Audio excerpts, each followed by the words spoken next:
안녕하세요. 피부 질환을 진료하고 있는 한의사 임재홍입니다.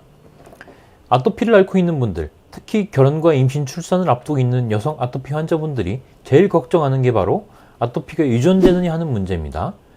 부모 중 한 명이 아토피성이면 유전될 확률이 25%, 두 명 다 아토피성이면 유전될 확률이 50%로 알려져 있습니다. 그래서 유전이 된다는 건가요? 안 된다는 건가요? 라고 물어보실 분들이 분명히 계시죠. 그렇게 물어보는 분들께 되묻고 싶습니다. 여러분들이 동전을 던지면 앞면이 나오나요? 뒷면이 나오나요? 앞면이 나올 확률 50%, 뒷면이 나올 확률 50%죠. 마찬가지입니다.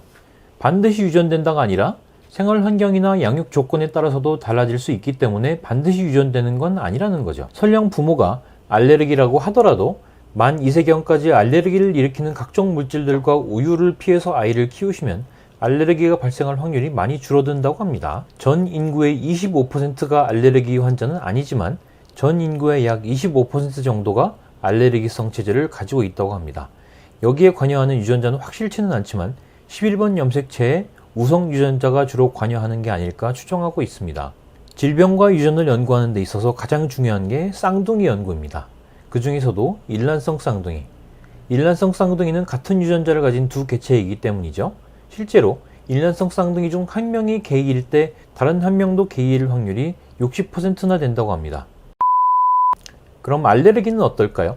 일란성 쌍둥이 한쪽이 알레르기를 갖고 있을 때 나머지 한 명이 알레르기를 앓을 확률은 50%라고 합니다. 라는 건 유전자 외의 환경의 영향도 상당히 중요하다는 거죠.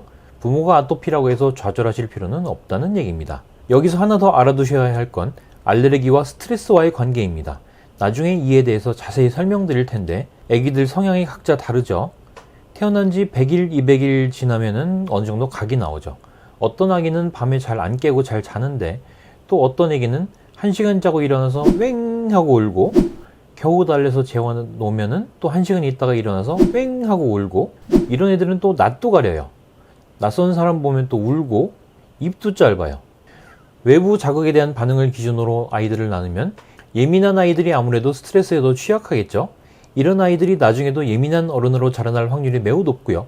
예민하면 교감신경이 잘 흥분하고 교감신경이 흥분하면 면역계통을 자극하기 때문에 알레르기를 앓을 확률도 덩달아 높아진다고 합니다.